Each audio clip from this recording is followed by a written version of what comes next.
Assalamualaikum warahmatullahi wabarakatuh. Perkenalkan, kami dari kelompok 11.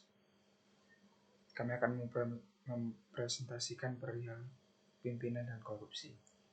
Perkenalkan, nama saya Rian Eka Wiratna, NPM 82. Teman saya Ilham Anandare, NPM 84. Dan juga Fabrian Arda Alif, NPM 103. Next. Ya, kita juga harus mengerti dulu korupsi. Korupsi adalah salah satu bentuk tindakan kejahatan atau kecurangan oleh agama atau bangsa manapun yang tidak dibenarkan oleh peraturan hukum, terutama di Indonesia. Jelas diatur pada tahun 1971 dalam Undang-Undang Nomor 3 LN 1971 /19 TLN nomor 2958 tentang pemberantasan tindak pidana korupsi. Nah, korupsi di sini berbagai bentuk macam, mulai dari mungkin yang kita kenal adalah perihal tentang keuangan itu sendiri, yang mencakup pautkan tentang keuangan dan sebagainya. Nah, memungkinkan juga meluas dan merajalelanya korupsi di berbagai kalangan masyarakat, dari tingkat paling kecil mungkin pribadi kita sendiri sampai ke tingkat suatu negara maupun dunia yang tergabung dalam suatu bentuk keorganisasian maupun kelompok. Nah, di Indonesia sendiri korupsi itu sudah benar-benar menjadi budaya. Kenapa membudaya? Karena mungkin dari sistem kita masih begitu banyak celah dan sebagainya. Nah, korupsi sendiri merupakan simbiosis mutualisme dengan kepemimpinan itu tadi atau pemimpin. Karena kenapa? Pemimpin yang baik pastinya akan berbuat baik, dan akibat dari perbuatan baik tersebut adalah terjadinya suatu hasil yang baik, menuju suatu hasil yang mungkin dapat berdampak ke masyarakat dan juga ke orang lain. Nah, namun jika pemimpin atau kepemimpinan itu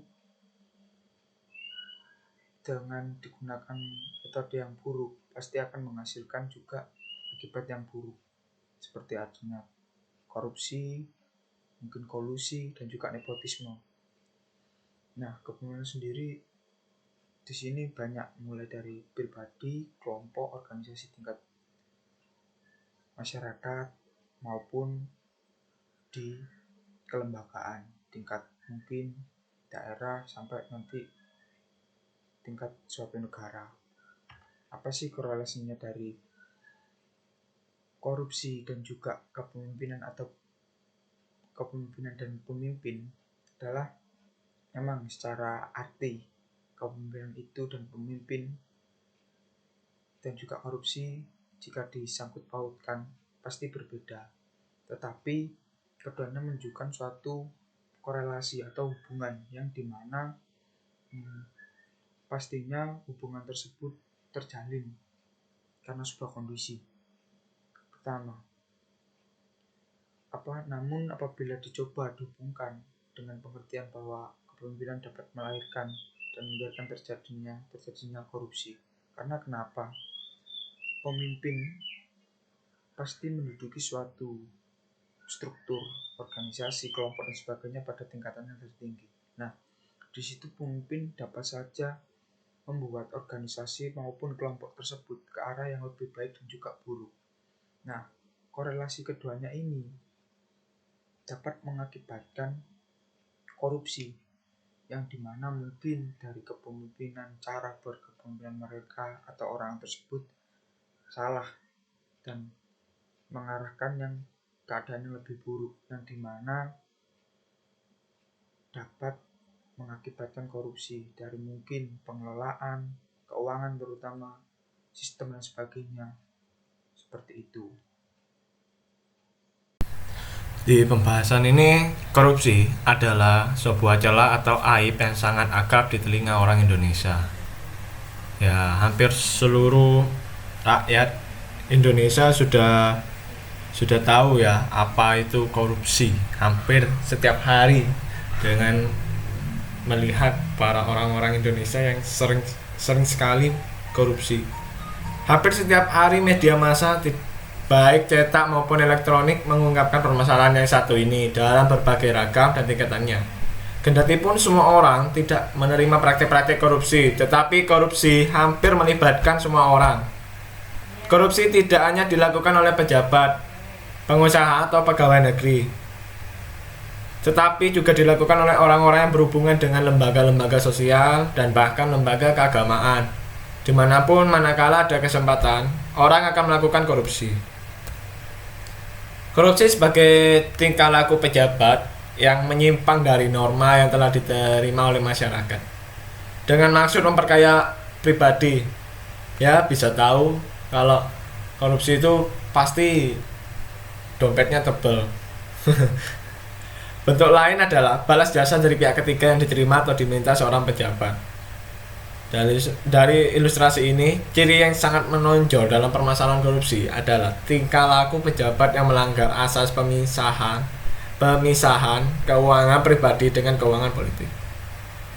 Korupsi juga terjadi pada tindakan di luar hukum untuk mempengaruhi tindakan dan kebijakan birokrasi. Dalam hal ini, korupsi ditunjukkan untuk membeli persetujuan pejabat yang bertanggung jawab dalam penetapan atau melaksanakan kebijakan tersebut.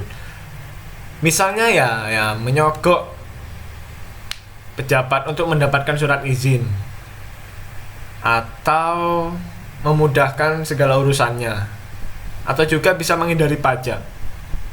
Di dalamnya itu terjadi praktik suap menyuap yang memasukkan uang ke kantong milik pribadi pejabat, bukan ke kas negara, tapi ke kantong atau dompet.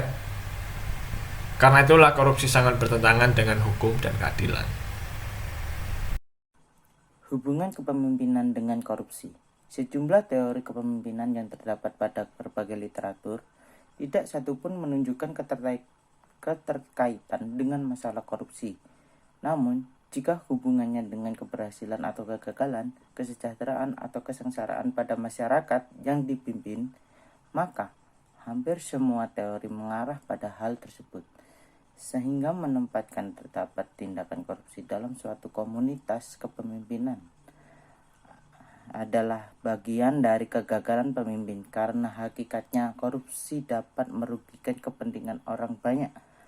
Walaupun pelaku korupsi atau koruptor akan dapat hidup enak dari hasil korupsinya, apalagi jika pemimpin membiarkan atau tidak membuat jerah para pelaku koruptor itu dan tidak dapat membersihkan lingkungannya dari kotoran sosial yang satu itu.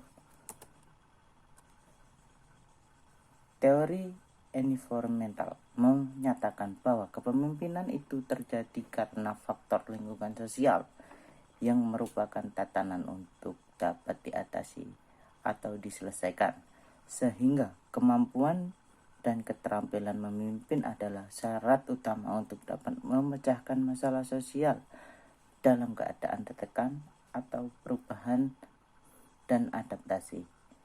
Teori humanistik. Teori ini menekankan adanya suatu kelompok masyarakat atau organisasi. Jika ada kelompok atau organisasi, maka akan muncul pemimpin, dan fungsi kepemimpinan adalah mengatur kebebasan individu untuk dapat merealisasikan motivasi dari rakyat agar dapat bersama-sama mencapai tujuan. Organisasi juga berfungsi sebagai wadah yang dapat menampung tuntutan kemanusiaan berupa kebutuhan politik, ekonomi, sosial, dan budaya untuk mengontrol sebuah kegiatan besar, yaitu bernegara agar benar-benar menjadi terarah dan memiliki tanggung jawab. Yang berikutnya, teori kekuasaan, kewibawaan, dan kemampuan. Sebuah teori kepemimpinan yang menyaratkan bahwa ketiganya harus menyatu, saling memenuhi, dan melengkapi. Kekuasaan ialah kekuatan, otoritas, dan legalitas yang memberi wewenang kepada pemimpin untuk mempengaruhi dan mengerahkan bawahan untuk berbuat sesuatu. Kewibawaan adalah kelebihan, keunggulan, dan keutamaan sehingga orang mampu mengatur orang lain, sehingga orang tersebut patuh kepada pemimpin dan berusaha melakukan perbuatan tertentu. Kemampuan yaitu segala daya kesanggupan, kekuatan, dan kecukupan serta keterampilan teknis maupun sosial yang dianggap melebihi dari kemampuan anggota biasa. Terima kasih dari presentasi kelompok kami. Wassalamualaikum warahmatullahi wabarakatuh.